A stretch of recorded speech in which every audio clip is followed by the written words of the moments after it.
विद्युत परिपथ का क्या अर्थ है? तो किसी विद्युत धारा के सतत तथा बंद पथ को विद्युत परिपथ कहते हैं। दूसरा क्वेश्चन यह है कि विद्युत धारा के मात्रक की परिभाषा लिखें।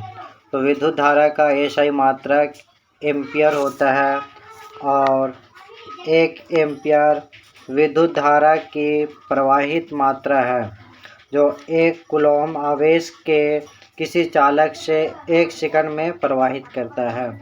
यानी कि जो 1 सेकंड में जितने कूलॉम प्रवाहित करेंगे वो क्या कहलाएंगे? विद्युत धारा का मात्रक। विद्युत धारा का एसआई मात्रक क्या होता है? तो एम्पियर होता है। इसलिए 1 एम्पियर बराबर होता है 1 कूलॉम बटा 1 सेकंड।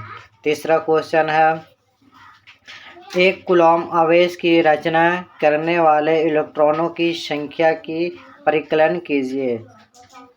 तो 1 कूलॉम आवेश की जो इलेक्ट्रॉनों की संख्या होती है वो 1.6 × 10⁻⁻19 कूलॉम आवेश बराबर 1 इलेक्ट्रॉन होते हैं। अतः 1 कूलॉम आवेश बराबर 1/1.6 × 10⁻⁻19 और 6 इलेक्ट्रॉन बराबर होता है 25 × 10⁻18 इलेक्ट्रॉन। अब अगला क्वेश्चन ये है कि उस युक्ति का नाम बताइए, उस युक्ति का नाम लिखिए जो किसी चालक के सिरों पर विभवांतर बनाए रखने में सहायता करती है। तो उसको क्या कहेंगे? सेल या बैटरी कहते हैं। ये क्या करते हैं? एक दूसरे से विभवांतर बनाए हुए रखते हैं, क्योंकि बैटरी में माइनस और प्लस दोनों पॉइंट ही होते हैं। अगला क्वेश्चन ये है कि यह कहने का क्या तात्पर्य है कि 2 बिंदुओं के बीच विभवांतर 1 वोल्ट है?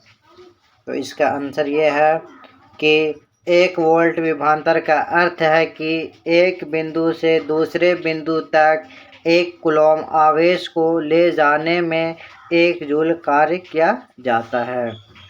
तीसरा क्वेश्चन है कि 6 वोल्ट बैटरी से गुजरने वाले हर 1 कूलॉम आवेश को कितनी ऊर्जा दी जाती है? यानी कि 6 वोल्ट की बैटरी में कितनी ऊर्जा दी जाती है? तो विभवांतर को V होता है, ठीक है। तो विभवांतर को V से, तो V बराबर क्या हो गया? 6 वोल्ट, ठीक है। आवेश को Q से, तो Q बराबर 1 और कूलॉम ऊर्जा अथवा कार्य W बराबर VQ बराबर 6 × 1 बराबर 6 जूल। अतः V बराबर होता है 6 वोल्ट बैटरी से गुजरने वाले हर 1 कूलॉम आवेश को 6 जूल ऊर्जा दी जाती है। अगर 12 वोल्ट की बैटरी रहेगी तो क्या 12 जूल ऊर्जा दी जाएगी। अगर 24 वोल्ट की बैटरी रहेगी तो 24 जूल ऊर्जा दी जाएगी। नेक्स्ट क्वेश्चन है कि किसी चालक का प्रतिरोध किन कार्यों पर निर्भर करती है? तो किसी चालक का प्रतिरोध निम्न कार्यों पर निर्भर करती है। पहला हो गया कि चालक की लंबाई पर, क्या? चालक की लंबाई पर। दूसरा हो गया अनुप्रस्थ काट का क्षेत्र पर। तीसरा हो गया चालक के पदार्थ की प्रकृति पर, ठीक है। नेक्स्ट क्वेश्चन, समान पदार्थ के 2 तारों में यदि एक पतला तथा दूसरा मोटा हो तो इनमें से किन में विद्युत धारा आसानी से प्रवाहित होगी, जबकि उन्हें समान विद्युत स्रोत से संयोजित किया जा सकता है और क्यों? मतलब कहने का मतलब है कि एक मोटा तार लिया जाए और एक पतला तार लिया जाए तो सबसे ज़्यादा करंट और सबसे अच्छा करंट किस में जाएगा? तो इसका जवाब है कि किसी तार का प्रतिरोध उसके अनुप्रस्थ काट के क्षेत्रफल के व्युत्क्रमानुपाती होती है।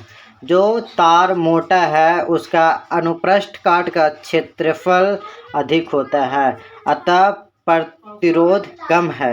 यही कारण है कि मोटे तार में विद्युत धारा अधिक सरलता से प्रवाहित होगा। यानी कि मोटा तार रहेगा तो उसमें करंट आसानी से पार हो जाएगा, और पतला तार रहेगा तो उसमें से करंट जाएगा लेकिन थोड़ा कम जाएगा, मोटा की अपेक्षा कम हो जाएगा।